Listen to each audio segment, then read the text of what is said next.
Hello there. This video is part of a series of videos on WordPress maintenance, which I am preparing for my clients so that they have a reference to go back to when I tell them the operations they need to perform regularly on their WordPress site.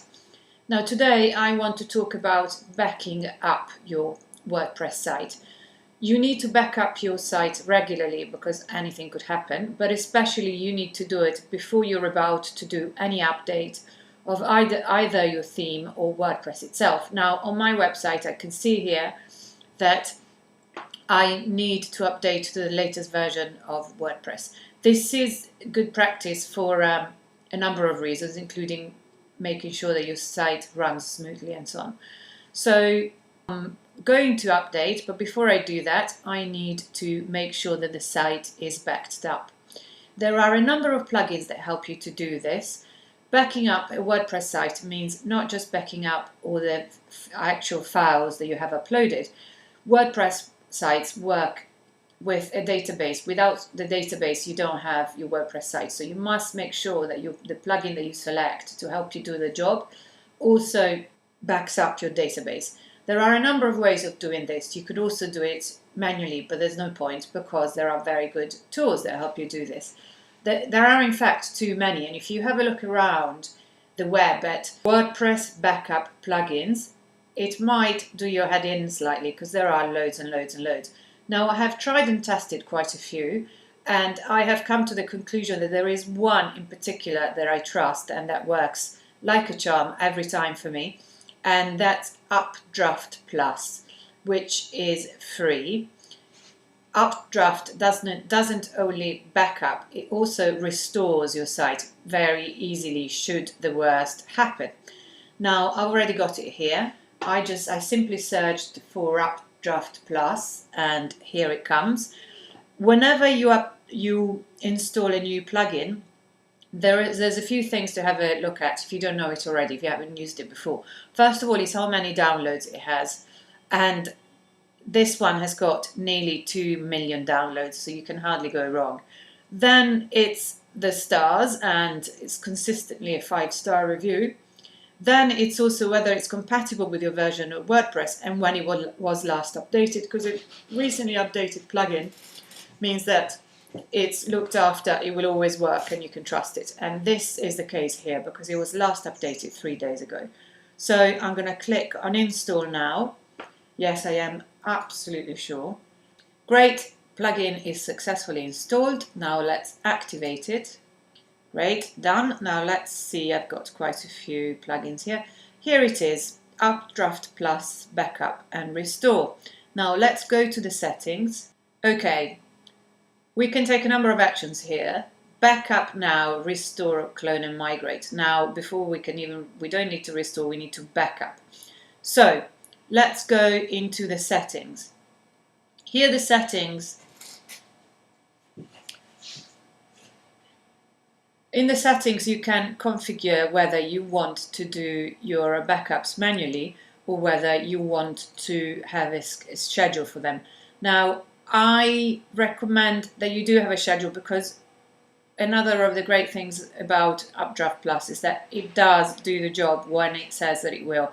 Now, I don't know how often you update or make changes to your website. I think I'm going to choose weekly because I think that gives me a good range. And same for the database, weekly. I think that's going to be okay. So that's it. The backups are automatically scheduled. These are the files that you're going to include in the files backup: plugins, themes, and uploads.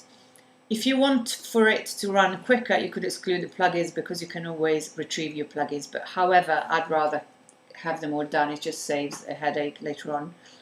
And now this is where it gets even more interesting with UpDraftPlus because you can choose your remote storage. You can copy your backup to remote storage. Now my site tends to be quite big because it's got a blog on it and because it's got a big portfolio with lots of big images. So I definitely want to use Dropbox as my remote storage. Now, how do you do that? Authenticate with Dropbox. I am already authenticated.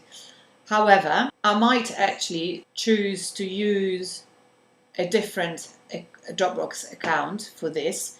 So I'm going to click on Save Changes. I'm going to go back to Settings, and I'm going to go here to change the authentication. So come back here once and click this link to complete authentication with Dropbox. So I'm going to do that. That should take me to Dropbox. API request authorization. So UpDraftPlus is creating its own folder inside your Dropbox. I'm going to allow this to happen. Great. And it's actually linked it to a new Dropbox account that I had recently created. Now, let's go back to the settings and check that that has happened. Yes, account holder's name P. Neri, which is a different Dropbox account that I use. Okay, that's all done, so very happy. Let's go back to current status and take the action of backing up now. Back up now. You don't want to tick any of these because you want all the files included. So just go for it. There you go. And when Updraft starts its backup, you will see this yellow bar starting here as it starts creating all the file backup zips. Now, this is going to take a while, so I will see you in a bit. Okay, the backup has been done, apparently succeeded, and is now complete. So let's see here, existing backups. I've got 2 now because I had one from a couple of weeks ago. So this is great. Let's check in the Dropbox account, which I've already got here, whether it is in fact there. Home, Dropbox, Apps, that's the folder where you find UpDraftPlus, and here it is. So you've got all your uploads, your themes, plugins, the database, and others. So that's it. The site is backed up, and now I can happily and without a care in the world update my version of WordPress to the most recent one. And that's it. WordPress updated successfully. Now again, there are many backup plugins out there, but this is simply my favorite one. It works really well, and it works automatically if I need it to, and it works manually if I need to do any extra maintenance. And this is what I recommend, and thank you very much. I hope this helps you.